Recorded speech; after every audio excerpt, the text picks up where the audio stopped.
এন্ডোমেট্রিওসিসের এন্ডোক্রাইনোপ্যাথি, এটা আমরা আরেকবার একটু দেখি। দেখো দুইবার কেন এলএস সার্চ হয় বলতো? প্রথমে নর্মালি যেভাবে হয়, আমাদের এলএস সার্চ কিভাবে হয় নর্মালি?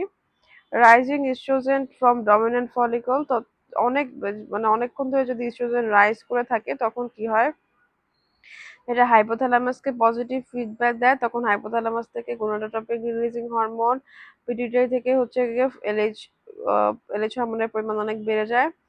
তো এই লুটিনাইজিং হরমোনটাকে পরে হচ্ছে গিয়ে ফলিকলটাকে রাপচার করতে সাহায্য করে, ঠিক আছে? এখন এটা হচ্ছে যদি অনেকক্ষণ ধরে ইস্ট্রোজেন থাকে তখন হাইপোথ্যালামাসে পজিটিভ ফিডব্যাক দেয়। বাট যদি মডারেট ইস্ট্রোজেন থাকে বা লো ইস্ট্রোজেন থাকে তখন ওটা কিন্তু দেখা যায় গোনাডোট্রপিক রিলিজিং হরমোনকে হচ্ছে আমাদের হাইপোথ্যালামাসকে নেগেটিভ ফিডব্যাক দেয় এবং গোনাডোট্রপিক রিলিজিংকে রিলিজিং হরমোনকে সাপ্রেস করে রাখে, যেটা কিনা তোমার ওসিপিতে হচ্ছে। বা যদি অনেক বেশি পরিমাণে ইস্ট্রোজেন থাকে, অনেকক্ষণ ধরে থাকে, সাস্টেন্ড অবস্থায় থাকে, তখন ওই ফিডব্যাকটা হচ্ছে পজিটিভ ফিডব্যাকে কনভার্ট হয়ে যায় এবং তখন এলএস সার্চ হয়, এবং এলএস সার্চ হয়ে তখন হচ্ছে ওভুলেশন হয়। তাহলে এটা গেল হচ্ছে ফার্স্ট ওভুলেশন, মানে ফার্স্ট এলএস সার্চ, হ্যাঁ, যেটা নর্মালি হয়ে থাকে। এখন সেকেন্ড এলএস সার্চ যেটা হচ্ছে আমাদের এই এন্ডোমেট্রিওসিসে হচ্ছে, যেটা অ্যাবনর্মাল, এখানে কি হচ্ছে কর্পাস আমাদের হচ্ছে ওভুলেশনের পরে নর্মালি প্রোজেস্টেরন সিক্রেশন হয়, কর্পাস লুটিয়াম ফর্মেশন হয় এবং হচ্ছে প্রোজেস্টেরন ফর্মেশন হয় কর্পাস লুটিয়াম থেকে বেশি করে। এই প্রোজেস্টেরন যখন হচ্ছে গিয়ে হাইপোথ্যালামাসে যায়, যাওয়ার পরে হচ্ছে হাইপোথ্যালামাসে যাওয়ার পর যখন হাইপোথ্যালামাস দেখা ওকে প্রোজেস্টেরন তো ভালো মতো আছেই, তাহলে সেকেন্ড আর কোনো এলএস সার্চ হয় না, ঠিক আছে?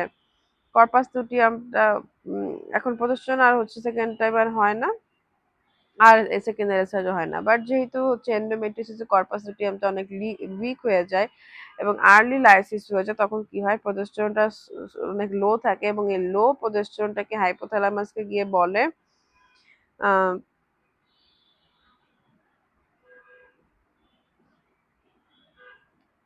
মানে সে হচ্ছে কি সেকেন্ড এলএস সার্চটা করায়।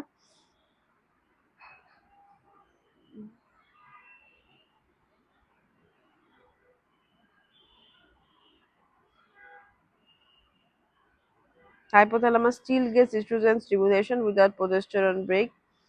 A second LH surge come.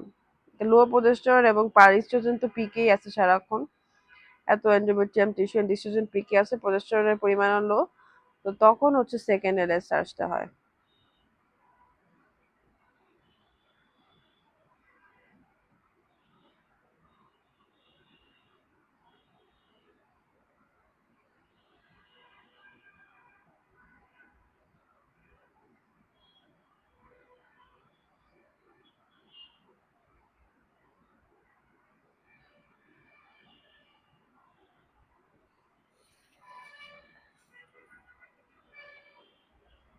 Progesterone লো থাকলে হাইপোথ্যালামাস হচ্ছে এলএইচ কে সাপ্রেস করতে পারে না প্রপারলি। প্রোজেস্টেরন তো আমরা জানি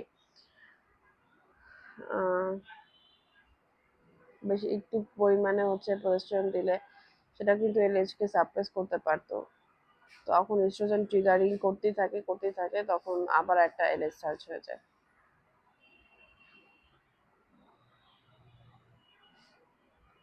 তো এই গেল হচ্ছে গিয়ে ডাবল এলএইচ সার্চ। আর একটা হচ্ছে দেখো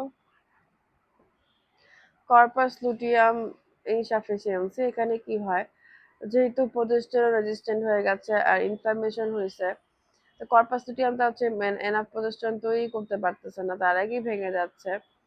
তো তখন লো প্রোজেস্টেরন হচ্ছে এবং কর্পাস লুটিয়াম আনস্টেবল হচ্ছে, যেটা হচ্ছে কর্পাস লুটিয়াম ইনসাফিসিয়েন্সি। তো লুটিওলাইসিস হয়ে যাচ্ছে, তার মানে কি কর্পাস লুটিয়াম ভেঙে যাচ্ছে, এবং সেটা কেন হচ্ছে, প্রোস্টাগ্ল্যান্ডিন সিক্রেশনের কারণে। তাহলে প্রোস্টাগ্ল্যান্ডিন সিক্রেশনের কারণে কর্পাস লুটিয়াম হচ্ছে কর্পাস লুটিয়াম আরো বেশি ভেঙে যাচ্ছে, ঠিক আছে? তো এই দুটো হচ্ছে কর্পাস লুটিয়াম ভাঙার কারণ।